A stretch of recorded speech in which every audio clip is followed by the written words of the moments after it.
नमस्कार सभी को।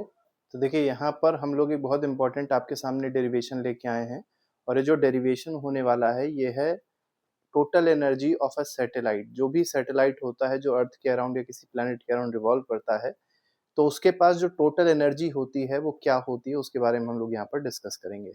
तो पहले तो आपको बता दें उसके पास दो तरीके की एनर्जी होती है, पहली काइनेटिक एनर्जी होती है और दूसरी पोटेंशियल एनर्जी होती है।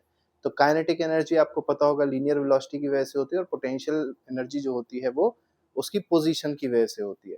तो काइनेटिक एनर्जी का आपको फॉर्मूला पता है, जैसे मान लीजिए हमारे पास एक ये डायग्राम है, ये अर्थ है और यहाँ पर एक सैटेलाइट है, ये रिवॉल्व कर रहा होगा जैसे भी, चाहे ऐसे रिवॉल्व कर रहा हो, ऐसे रिवॉल्व कर रहा हो, ऐसे जैसे भी रिवॉल्व कर रहा हो रिवॉल्व कर रहा है, ठीक है।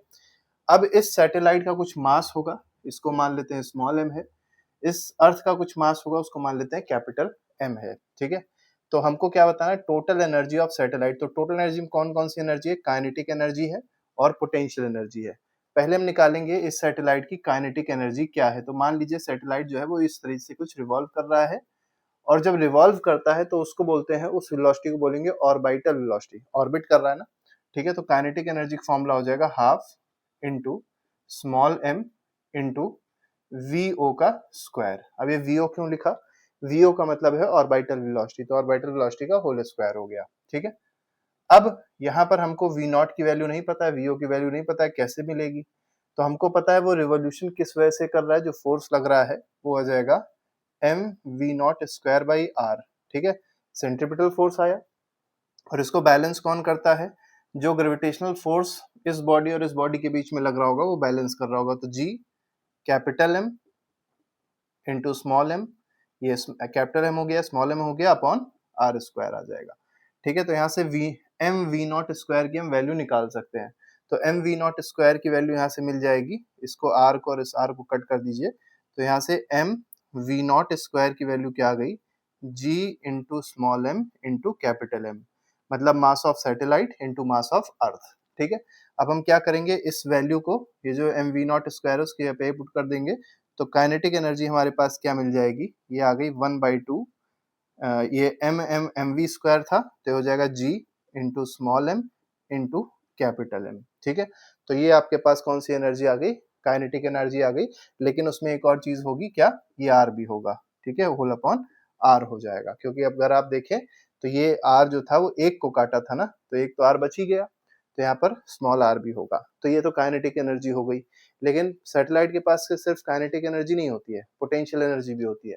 पोटेंशियल एनर्जी क्या होती है सैटेलाइट के पास में, तो पोटेंशियल एनर्जी होती है ड्यू टू इट्स पोजीशन, और ये किसके बराबर होती है, minus G into small M into capital M upon R. ये इसके पास पोटेंशियल एनर्जी होगी, किसके पास। अब इसका कोई डेरिवेशन नहीं है, इसका डेरिवेशन पहले कराया जा चुका है, आप लोग देख लीजिएगा प्लेलिस्ट में वो लगा हुआ है वीडियो। तो पोटेंशियल एनर्जी जो सैटेलाइट के पास होती है वो क्या होती है, माइनस जी, मतलब यूनिवर्सल यूनिवर्सल ग्रेविटेशनल कांस्टेंट हो जाएगा, इंटू स्मॉल एम मतलब mass of satellite, into capital M mass of earth, upon R.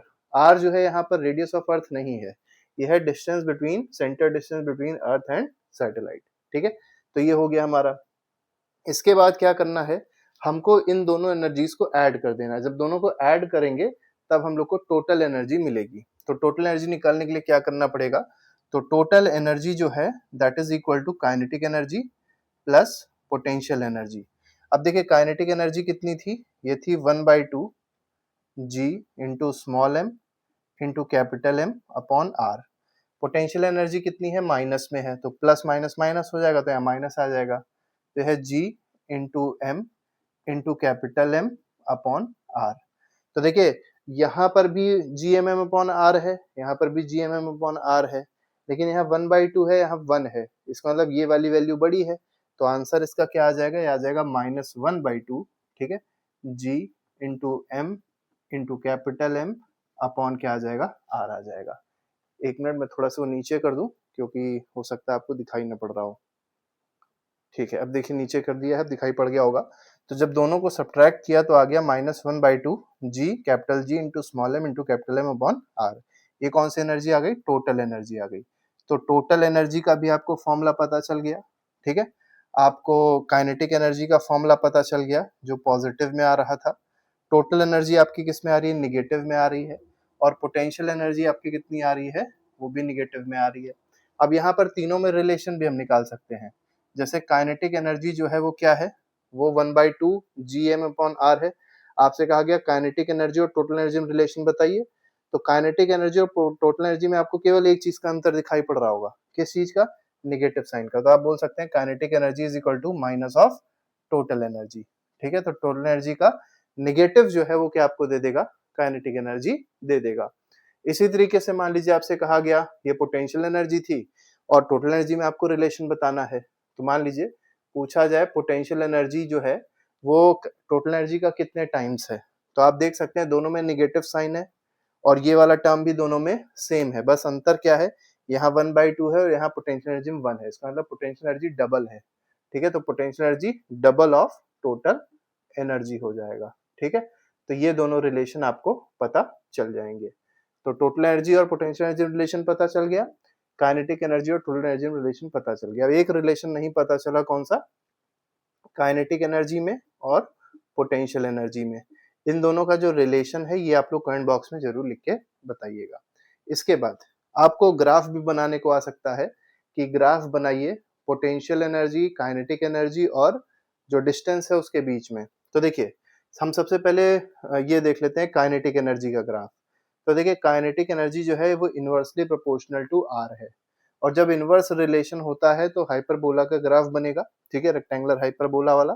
तो ये जो आपका ग्राफ हो जाएगा ये कौन सा हो जाएगा, ये काइनेटिक एनर्जी आपको शो कर रहा है। ठीक है, काइनेटिक एनर्जी का हो गया, क्योंकि पॉजिटिव में था, यहाँ पर आप देख सकते हैं पॉजिटिव साइन है, इसलिए ऊपर की ओर कॉनकेव है, पैराबोला है, मतलब ये वाला पैराबोला।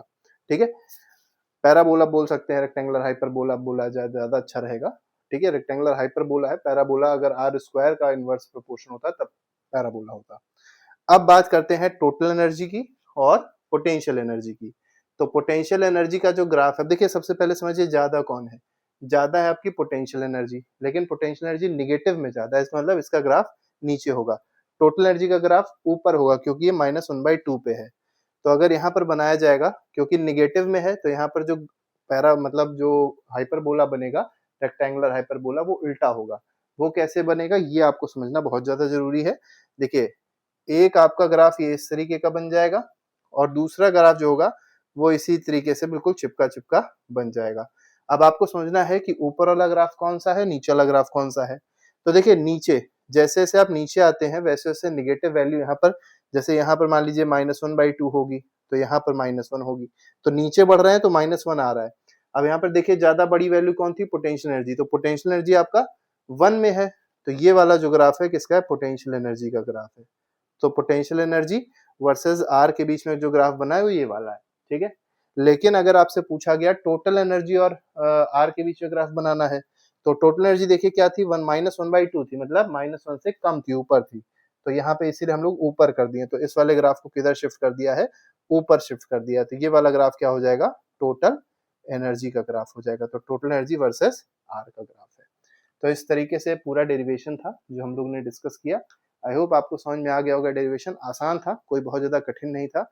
इसके अलावा और भी चैप्टर्स के जो डेरिवेशंस हैं वो हम लोग ने प्लेलिस्ट में लगाए हैं, जिसको आप देख सकते हो, अपना रिविजन अच्छे से कर सकते हैं। अभी के लिए फिलहाल नहीं, thank you very much, good bye, जय हिंद।